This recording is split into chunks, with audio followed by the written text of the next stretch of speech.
kind way but firm way, bloodied her nose on national television by saying, listen to yourself, only a few apartment complexes in Colorado were taken over by Venezuelan gangs. A handful. And you want to nitpick, is what he said soon after that. You want to nitpick Donald Trump on what he's saying? He's helping the Trump-Vance ticket, while Tim Walz is undercutting the Harris-Walz ticket by his missteps. And it's hard to undercut Kamala Harris. Yes, it is. Yes, it is. All right. So, anyway, that's interesting. J.D. Vance, I agree with you. J.D. Vance, I didn't really know much about him when he was selected by President Trump to be his running mate. And I understand, if you believe the stories, that basically he was pushed by Eric and Don Jr., those two in particular, had great influence on their dad to pick the senator from Ohio to be his running mate. I think the fact that is he 40 years old? He just turned 40, right? He's very young. Yeah. He's 40 years. He's going to have more attraction for the younger generation. And he's very intelligent and 40 years old. Common sense guy. So I agree. As time has gone on and he's been able to prove himself out speaking and debating, I think he was an excellent choice for Donald Trump to pick him. And he's got the different temperament. You know, he's not gonna. He's different than Trump. Is that? Huh? No, that's. We all know what you're talking about. You know what I'm talking about? Yeah. He is. He is measured, and he's thoughtful, and he doesn't call people silly names. Yeah. Okay, so I'll say that. And so it's a good combination. You have a New York City brawler, right? Trump, right? And then you have a measured hillbilly. Hillbilly. Well, self-described. Yes. Huh? Something wrong with having a hillbilly, right? As vice president. A very bright hillbilly. Well, that's what he became famous for. His book, Hillbilly Elegy. Yes. Hillbilly Elegy. So I've got that book at home, and I haven't read it yet. So it's in your stack. In my stack. Stack of books. In my stack of books, but. Well, here's a book that we're going to be talking about after the break. Lord Sent Us with No One Wants to Go by Carol Ward. I almost said Carol Vance, just because we were talking about J.D. Vance. Carol Ward, a missionary to Africa. Folks, you do not want to miss what Carol Ward is going to be talking about, what's happening in Africa. I got my books and stuff to read that I'm going to get to. Yes. But then football season hit. You know what I'm saying? Yeah. And I had to go, what are my priorities in life? You read during a commercial and during intermission, halftime. All right, so we shall return momentarily. We are going to visit with Carol Ward, a missionary from Africa. She's going to be in the studio.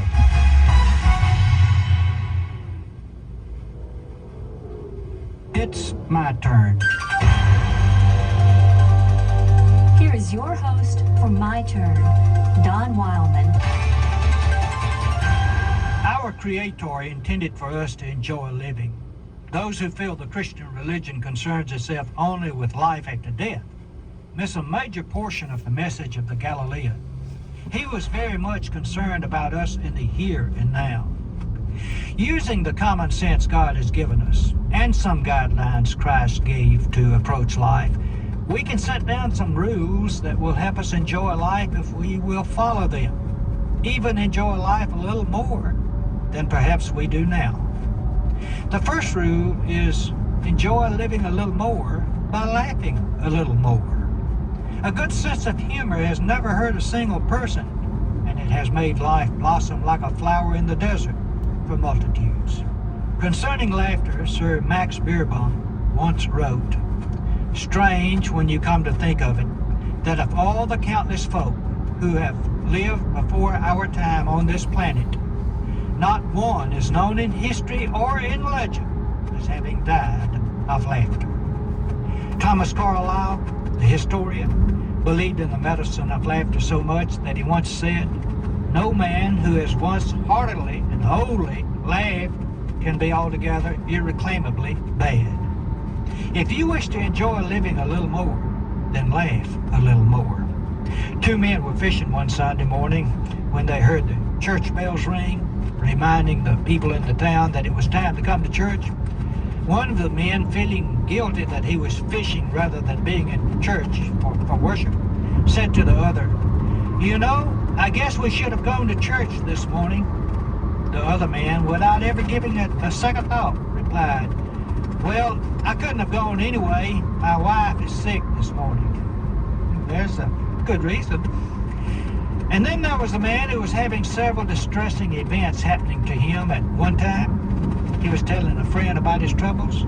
The friend, wanting to be of help to the man, told him, said, "Cheer up, things could get worse." And the story goes that the man with all the problems took his friend's advice. He said he cheered up, and sure enough, things got worse. Another rule to follow, which will be helpful, is this: enjoy your family a little more. Family life was intended by God to be an enjoyable experience. And it will be if we work at it, give it a little more of our time and effort. Children and grandchildren are to be enjoyed. So are parents and grandparents. Here's some practical advice from the pen of Ogden Nash. One would be in less danger from the wiles of the stranger if one's own kin and kith were more fun to be with. In the world in which we live, the family unit is likely to break apart, at least mentally, if not physically, if we don't make an overt effort to keep it together and fun to be a part of. Business and a few of the other things which often seem so pressing can wait occasionally. The family unit only stays intact so long. So enjoy the family. Make it enjoyable to be a part of the family unit. Take the time and make the effort to enjoy the family a little more. This has been My Turn with Don Wildman, a production of the American Family Association. The Lord is good, a stronghold in the day of trouble, and he knows those who take refuge in him. Nahum 1, verse 7. American Family Radio. This is today's issues. Email your comments to comments@afr.net. Past broadcasts of today's issues are available for listening and viewing in the archive at afr.net. Now, back to more of today's issues. Hey, thank you for listening to American Family Radio on this Monday, October the 14th. Tim Wildman here with Ed Battagliano and Fred Jackson. And we're delighted to have in studio with us Carol Ward. Carol is in the States. She's originally from here, but she's back in the States visiting friends and family and speaking. She is a missionary in Central Africa, and we're going to talk all about that with her today. She's the author of the book, Lord, Send Us Where No One Wants to Go. Lord, Send Us Where No One Wants to Go, the Carol Ward story. Good morning, Carol. Good morning.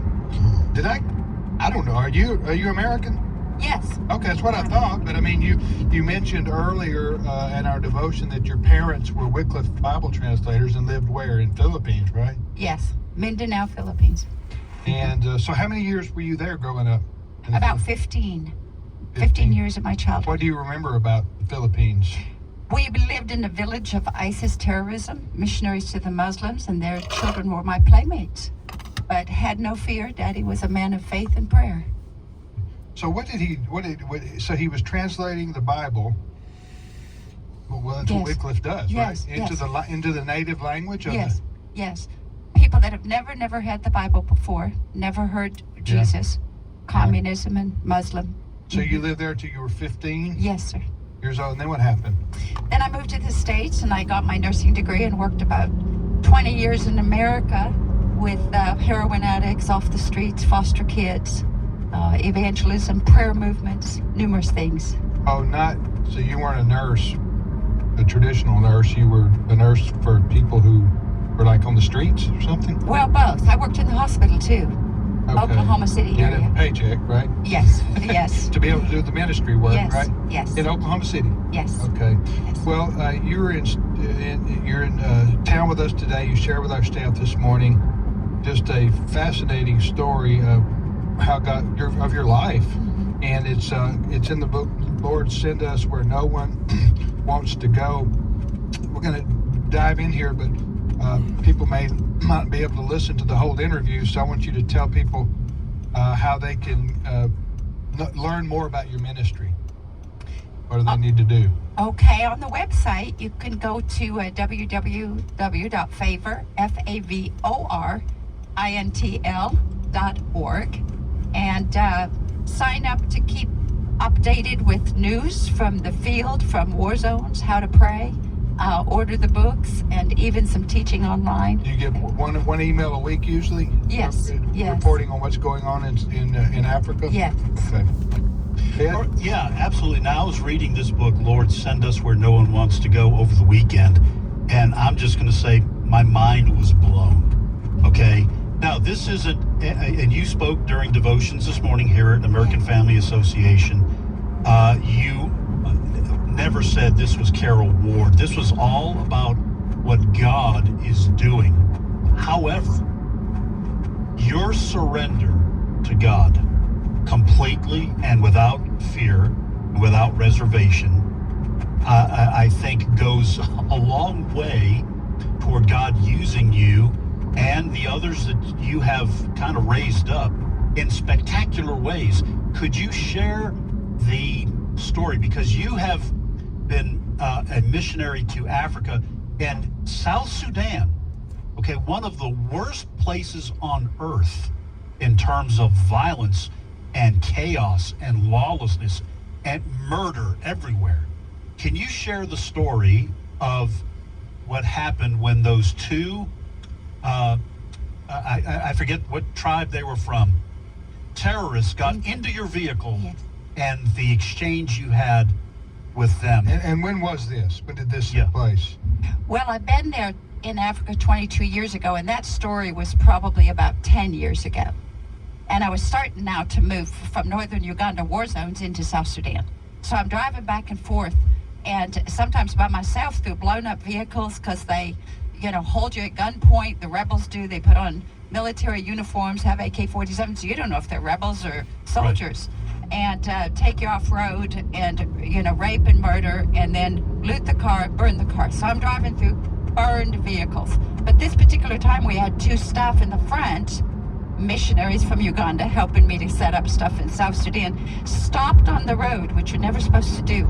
And two very tall Dinka, scars on their face, how they mark their faces, the warriors do, came with AK-47s, jumped in the back of the car, the doors were open, and got on either side of me and smashed me, between them, and slammed the door. We're your escorts now.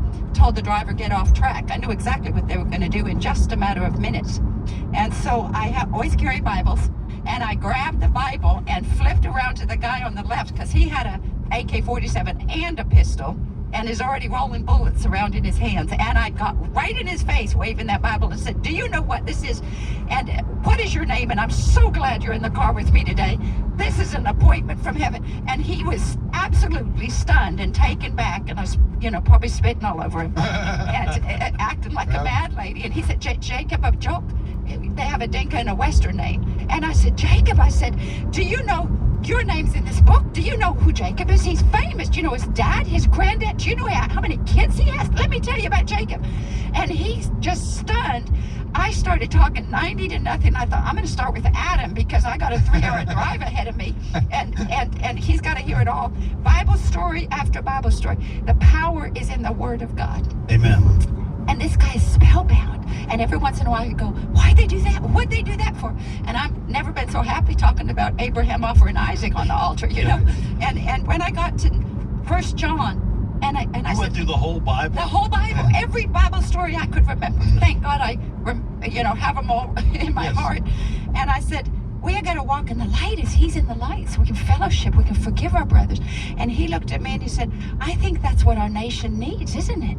I said, of course it is, Jacob. That's why I'm here. He said, why are you here? I was going to kill you. I said, I know you were, but I got a message stronger than death, and his name is Jesus. And he had tears in his eyes. By this time, they're softened. I led them both in prayer for salvation. They both received Jesus. And at the 3.5-hour mark, as we're dropping him off, I said, I'm going to give you this, Jacob. The Bible. He clutched it to his heart like I was giving him $1 million. And I said, but on one condition, you got to read it every day. And you got to tell somebody every day what you read. Oh, I'll do it, I promise. I said, Jacob, you know what that makes you? That makes you a missionary. You got in this car as a murderer. You're getting out as a missionary. And we went to his village. He said, I'm the killingest village. Will you come? Went there, planted a church, Bible school. Those guys are now missionaries to the nations. Okay, and I'm going to let Fred jump in here too. Yeah. But this is just fascinating. So you're saying, I know what you're saying. I just want our listeners to understand. You're saying God can save Muslims, because I think sometimes we get the idea that Muslims can't be converted, and what God is doing in Sudan and in other places in Africa is, in the most violent cases, God is saving Muslims and turning them into missionaries. Yes, he is. And they're hungry for truth. You know, one of the part of your story, I just wanted you to continue telling the story this morning. But has you've been in Uganda, Southern Sudan, you're living in Chad now, I think you were telling us. Yeah. One of the most fascinating things is, God has used you.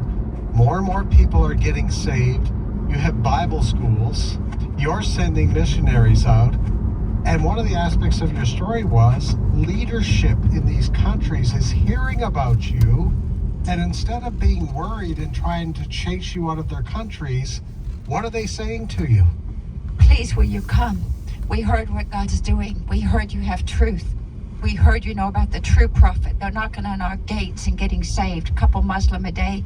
But we were invited by the vice presidents in South Sudan to bring trauma healing, because they said all we know is revenge, anger, hatred, and bloodshed.